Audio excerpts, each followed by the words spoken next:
بسم اللہ الرحمن الرحیم۔ السلام علیکم۔ جمعہ مبارک۔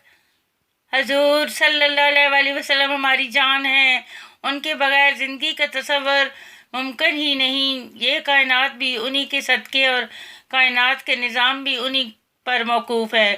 عزت و عظمت بھی انہی کے لیے، رفعت و بلندی بھی انہی سے منسوب ہے۔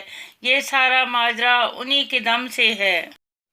جس ہستی سے میری نجات وابستہ ہے، اس ہستی کا نام محمد مصطفیٰ صلی اللہ علیہ وسلم ہے۔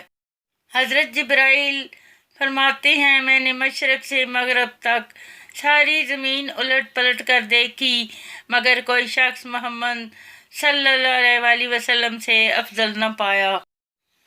کی محمد سے وفا تو نے تو ہم تیرے ہیں، یہ جہاں چیز ہے کیا لوح قلم تیرے ہیں۔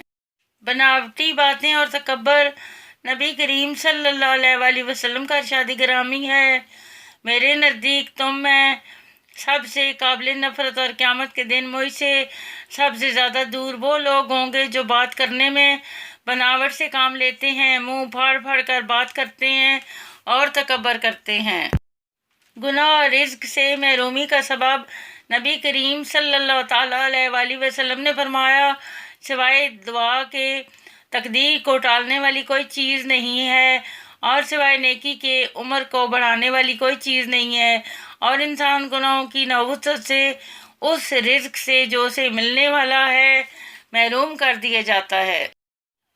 نبی کریم صلی اللہ علیہ وسلم نے ارشاد فرمایا، شیطان سے پناہ مانگنے میں غفلت نہ کرو، کیونکہ تم اگرچہ اسے دیکھ نہیں رہے لیکن وہ تم سے غافل نہیں۔